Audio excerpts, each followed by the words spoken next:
არის სამოქმედო გეგმის შემუშავება და მაინტერესებს რამდენი საკითხი იქნა მიღწეული შეთანხმება, რომ შეიქმნება სამუშაო ჯგუფი, რომელშიც მონაწილეობას მიიღებს გალის ტერიტორიაზე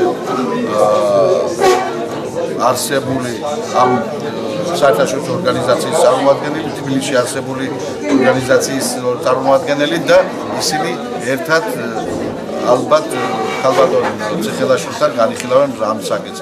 ასევე ეხება ეს ჯანდაცვის ადგილმდებობას, აკადემიკურ პრობლემები და შედეგები ის არის, რომ შეთანხმება საერთაშორისო ორგანიზაციების და თვითონ აფხაზური მხარის ნებით მიღწეულია შეთანხმება, რომ მოხდება ერთობლივად საკითხის განხილვა, პრობლემის განხილვა და წინააღმდეგობა ამ თვალსაზრისით ჰუმანიტარული თვალსაზრისით არ არის. თუმცა, რა თქმა უნდა, არის პოლიტიკური სარჩული, ქვესარჩული ამას უდევს და ამას ეს ასად არ წასულა.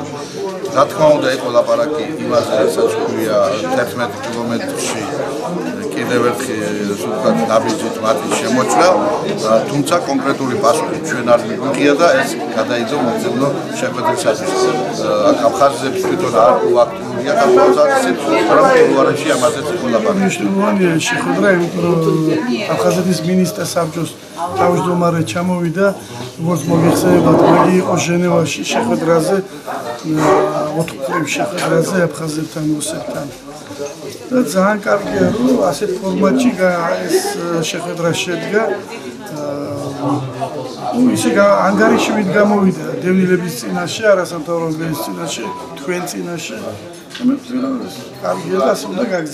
მინდა გითხრათ, რომ შეხვედრა ძალიან მნიშვნელოვანი იყო, საერთოდ ზოგადად მნიშვნელოვანია, როდესაც მთავრობის წარმომადგენლები ჩამოდიან რეგიონში და ჩამოვაქვთ ის უახლესი ინფორმაცია, რაც ძალიან აინტერესებს ადგილობრივ საზოგადოებას. განსაკუთრებით მნიშვნელოვანი იყო დღევანდელი შეხვედრა, რადგან საუბარი იყო ჟენევის ფორმატის მოლაპარაკებებზე, იქ მიმდინარე პროცესებზე, ზოგადად კონფლიქტების შეფასება მოხდა, ასევე მოხდა იმ სამინისტროების საქმიანობის წარდგენა საზოგადოების წინაშე, რომლებიც მუშაობენ იძულებით გადაადგილებულ პირებთან.